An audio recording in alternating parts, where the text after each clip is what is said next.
రెడ్డి ఆయన ఇంటి పేరు యనుమల రేవంత్ రెడ్డి అంటారు. కానీ నాకు అనిపిస్తుంది ఆయన యనుమల రేవంత్ రెడ్డి కాదు, కోతల రేవంత్ రెడ్డి.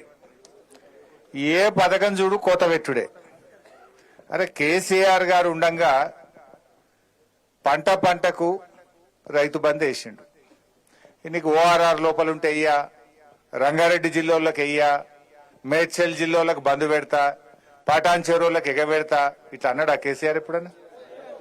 ఎవరన్నా కానీ ఈ రాష్ట్రంలో అది ఎస్సీయా, ఎస్టీయా, బీసీయా, మైనారిటీయా, ఓసీయా, రైతు అయితే చాలు, రైతుల ఆత్మగౌరవం పెంచాలి అని ఈ ప్రపంచంలోనే రైతుకు నగదు బదిలీ చేసిన నాయకుడు కేసీఆర్, బీఆర్ఎస్ పార్టీ.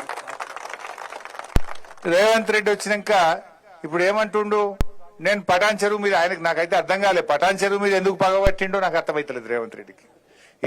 ఏం అన్యాయం చేసింది నీకు పటాన్ చెరువు? ఇవాళ పటాన్ చెరువు మీద పగబట్టినావు, రంగారెడ్డి జిల్లా మీద పగబట్టినావు, మేడ్చల్ జిల్లా మీద పగబట్టినావు. ఈ ఓఆర్ఆర్ లోపల ఇప్పుడు 2 లక్షల ఎకరాలకు రైతు బంధు ఎగబెడతా అంటుండ్రు. 2 లక్షల ఎకరాలకు రైతు బంధు కోత పెట్టిండు. మన పటాన్ చెరువు నియోజకవర్గంలో 22,000 మంది రైతులకు ఇవాళ రైతు బంధు ఇస్తలేడు.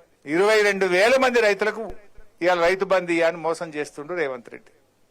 నేను అడుగుతా ఉన్నా, ఏం తప్పు చేసిండు? పంట వంటలేదా? వచ్చి చూడు, మరి నాట్లు వేస్తుందా లేదా, పంటలు వండిస్తుందా లేదా వచ్చి చూడు. రాష్ట్రమంతా రైతులకు ఇస్తా అంటావు, మేడ్చల్లోకి ఇయ్యా, రంగారెడ్డి జిల్లాకి ఇయ్యా, సంగారెడ్డి జిల్లాకి ఇయ్యా అంటే ఇదేం పద్ధతి? ఇవాళ దీనికి సమాధానం చెప్పాల్సిన అవసరం ఉంది. ఇవాళ రేవంత్ రెడ్డి అప్పుడు ఏం చెప్పిండు? అర్రాస్ పాట వాడిండు. కేసీఆర్ 10 ఇచ్చిండు, నేను 15,000 ఇస్తా. కేసీఆర్ ₹1,00,000 ఇచ్చిండు, నేను తులం బంగారం కలుపుతా. కేసీఆర్ 2,000 పింఛన్ ఇచ్చిండు, నేను 4,000 ఇస్తా.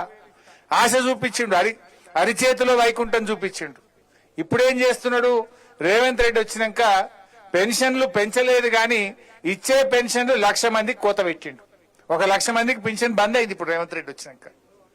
పెన్షన్లలో కోత, కరెంటులో కోత, కేసీఆర్ కిట్లో కోత, ఇవాళ న్యూట్రిషన్ కిట్ లో కోత, విద్యార్థుల ఫీజు రియంబర్స్మెంట్ లో కోత, రైతు బంధుల్లో కోత, ఏది చూసినా కోతలే పెడుతుంటు. అందుకే నువ్వు యనుమల రేవంత్ రెడ్డి కాదు, కోతల రేవంత్ రెడ్డివి అంట. వెనకటెక్కడో ఒకసారి మానకొండూరు పోయిన నేను. మానకొండూరు పోయి నువ్వు అరే అన్ని ఎగబెట్టినవా రేవంత్ రెడ్డి, ఆడవిళ్ళలకు 2,500 ఎగబెట్టినావు, ఆడవిళ్ళలకు స్కూటీలు ఎగ్గొట్టినావు, తులం బంగారం ఎగ్గొట్టినావు, ఫీజు రియంబర్స్మెంట్ ఎగ్గొట్టినావు అని నేను మాట్లాడినా. ఎగ్గొట్టినావు అని నువ్వు ఎగవేతల రేవంత్ రెడ్డి అయ్యా అన్న. నేను హైదరాబాద్ జరగకముందే నా మీద కేసు పెట్టిరు. ఎందుకు కేసు అంటే, రేవంత్ రెడ్డి నువ్వు ఎగవేతల రేవంత్ రెడ్డి అంటవాడు. ఎగవేతల రేవంత్ రెడ్డి అంటే ఆయనకు బాగా నొప్పి అయిందట. నువ్వు ఎగబెట్టినావు కనుక ఎగవేతల రేవంత్ రెడ్డి అన్న. ఇప్పుడు కోతలు పెట్టినావు కనుక కోతల రేవంత్ రెడ్డి అంటున్నా. ఇవాళ మళ్ళీ కేసు పెట్టాడో ఏమో నాకు డౌట్. నేను హైదరాబాద్ వరకు మళ్ళీ ఇవాళ కూడా కేసు అవుతుందని నాకైతే డౌట్ ఉన్నది. పెట్టు ఎన్ని పెడతావు నేను అంటనే ఉంటాం. నువ్వు అన్ని ఇచ్చేదాకా, కోతలు బంధు పెట్టేదాకా, మా పటాన్ చెరువు రైతులకు రైతు బంధు ఇచ్చేదాకా నిన్ను కోతల రేవంత్ రెడ్డి అంటాం. ఏది ఇలా 2 లక్షల మంది రైతులకు నువ్వు ఇలా నష్టం చేస్తున్నావు. 2 లక్షల రైతు కుటుంబాలకు ఇవాళ అన్యాయం చేస్తున్నటువంటి నిన్ను తప్పకుండా కోతల రేవంత్ రెడ్డి అనే పిలవాల్సి వస్తుంది.